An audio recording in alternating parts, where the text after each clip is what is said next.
Welcome back to my channel, guys.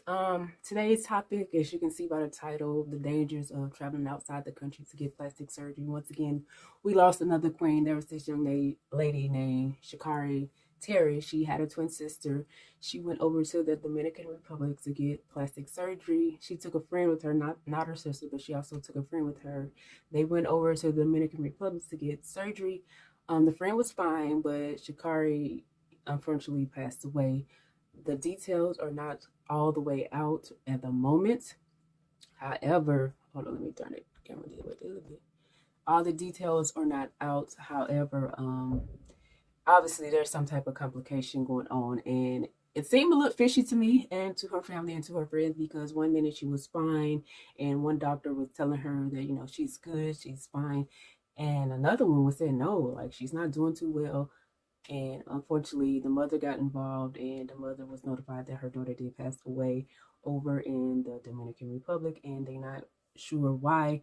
And the friend said that they put her in a body bag very quickly. Obviously, when someone passes away, I mean, you need to get that body to the proper resting place, funeral home in this case. And they said that she was put in the body bag instantly almost. But this case is ongoing. I think it's something that needs to be talked about. I mean, it is talked about all the time, and people. But what I'm getting, a lot of people have negative feelings toward plastic surgery. I do not. I am totally not against plastic surgery, none whatsoever. Because as you know, and I said it in the past, I always wanted a bigger chest. I always wanted boobs when I was younger. That's the only surgery I said I would ever get. I never got it because as I grew up, my body grew up. I didn't need it. I like my boobs were fine. There's nothing wrong with me. I love my body. I work out. I eat clean most of the time. Sometimes I do indulge. But however, I understand everybody is not that way and they do not have that mentality.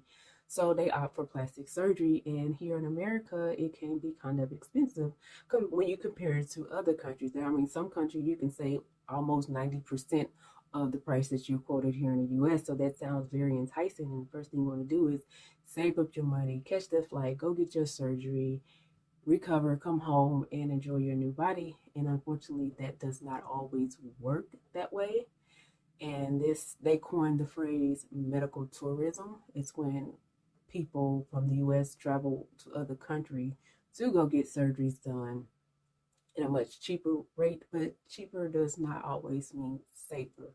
And I think that's something that we need to talk about. So in this video, I'm just going to talk about some dangers of, or yeah, dangers, I said it, of getting surgery in other countries. You got to realize that the regulations over there are very different from the regulations that we have over here. And that's probably why it costs more, because there's more rules to follow when it comes to surgery. So they say about 1 million Americans travel outside the country to go get surgery. And of course, some of those surgeries or plastic surgery, aka elective surgeries.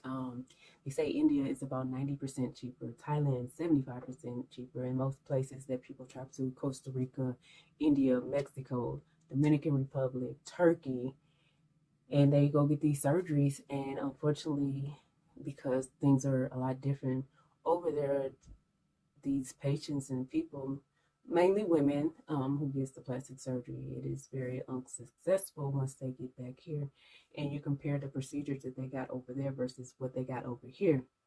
And a lot of times, some of the procedures that they want done are simply not available here in the U.S. And they not available for a reason, because they are deemed unsafe and too risky. And a lot of doctors, a lot of surgeons do not want to put their license, or you on the line for a surgery that they deem that may or may not be necessary. But a patient, they want what they want, and I'm all for plastic surgery. Just do it safely and do your research. I know, like I say, the price is just enticing. Oh my God, I can get a BBL for this price, and Dr. Miami, you're charging blah blah blah this. But hey, stuff do go wrong here too, and not just with plastic surgery, but any type of surgery.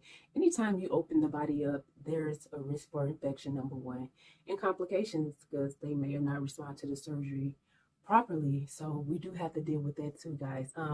Like I said, you want to make sure you do all your research your doctors. I know a lot of times in foreign countries it's hard to research the doctors because over here we have the American Board of Plastic Surgery and American Society of Plastic Surgeons, where you can go and look up your surgeon or your doctor, look at their history and any type of disciplinary actions that they do have on their license. And in some countries, you may not have that option to do that. Like there's called the International Society of Aesthetics Plastic Surgery, which is an organization that accredits foreign doctors that you can look up. But sometimes even that can be tricky, and a lot of people just go off of word of mouth. You know, they might have a friend that went to this doctor in this country to get this surgery and everything went well, but you got to understand everybody is different. Every experience is different. You know, things can go right and things can go wrong. And that's just a chance we take with plastic surgery and any type of surgery. So I'm not, like I say, I'm not against plastic surgery, none whatsoever, as long as it's done safely and efficiently. And another thing, the facilities over there, they may not be as clean as ours. You know, what's the standard of cleanliness over there may not be nothing compared to what's deemed cleanliness and sterile over here. Like over here, we use sterile techniques, which over there may be equivalent to clean technique over there, which is a huge difference, especially when you're speaking of surgery.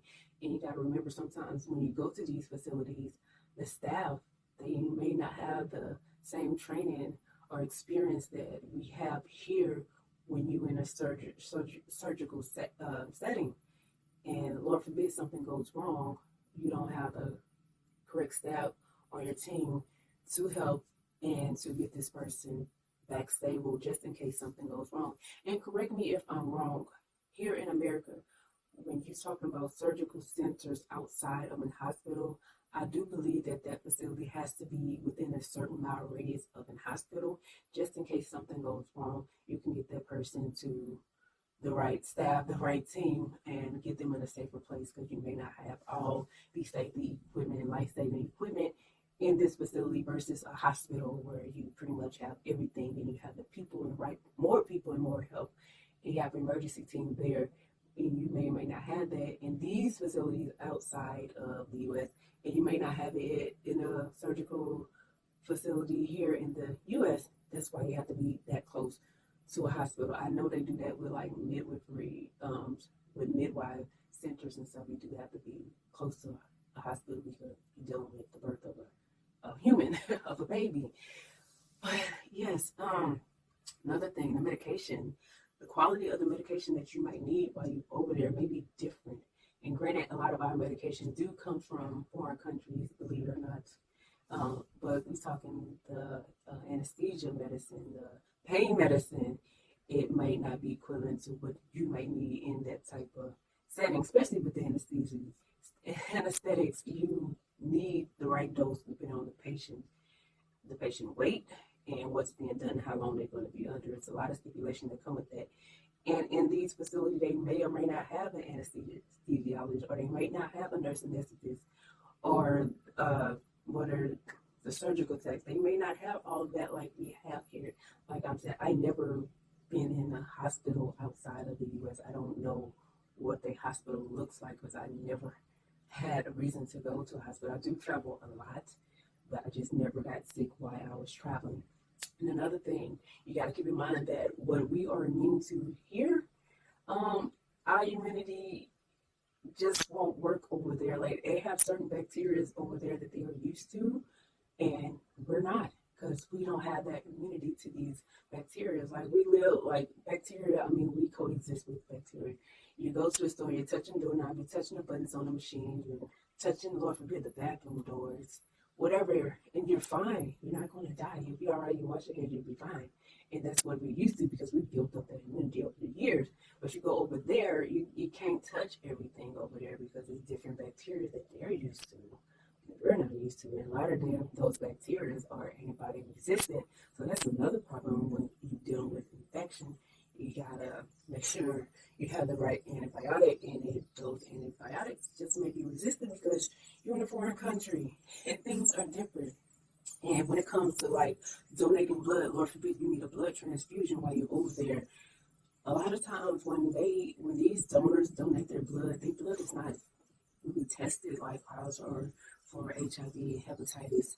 So you may get some contaminated blood, and that's a whole other story. Then you got to worry about getting the wrong blood type. Maybe they didn't match you correctly, but that happens here too. So I'm not just saying that. Talking about infection. I'm sorry, it's just so much going through my head right now. I just need to get this out. Like I say, complications. You may have complications because when it comes to like follow up here, you're probably only there for like a week, so it may be hard to follow up with your surgeon. And if you even met the surgeon who you do, because like I say, sometimes the surgeon that you talk to on the phone and you consult with may not be the same one as me and actually perform your surgery. So sometimes who did my surgery, when you come back home and you need a follow-up appointment, you follow up with a doctor or something that really did perform the surgery. You may not know what all happened or what was done right and what was done wrong. And you may not even want to touch it because it may be too risky. This surgeon is not trying to get you much done. So, you really have to come to him. And they do have a service, especially when they like to talk because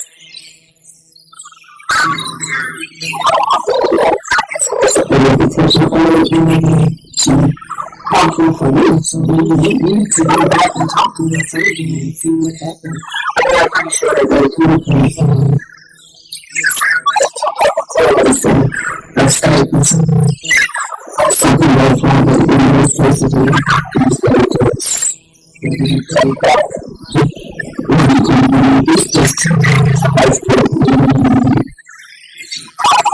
Sure that will help because you can protect you.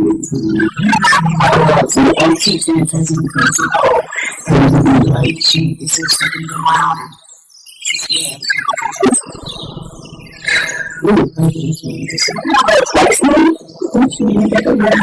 Small stuff happened, but it's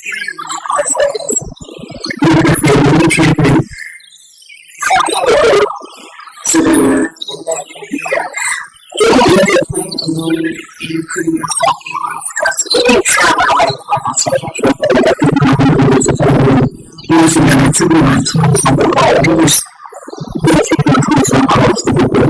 my first flight was in Chicago to Shanghai. It was coming to Shanghai. And so, first I had to get up and just to get that's what I really did in this time. So I don't want to get up and walk around like it's with me. And actually,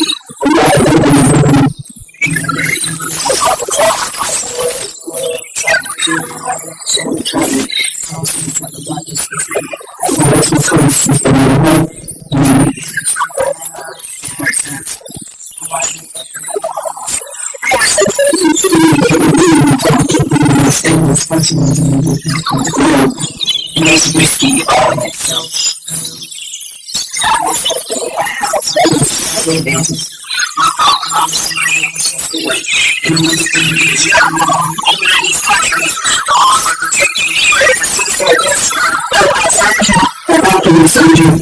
Doesn't protect you because it's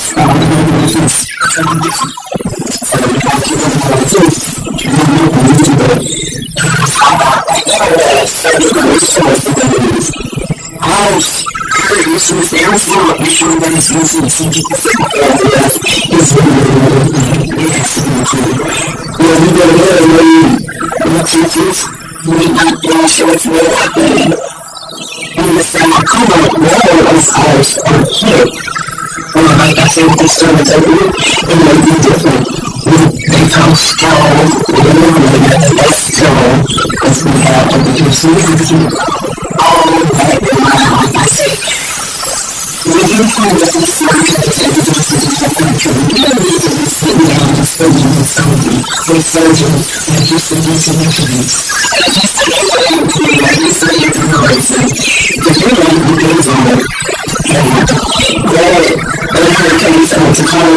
to the documents to probably get all the individuals unfortunately because I'm so that's it was funny. They did actually I didn't get to the subject like 7 months ago.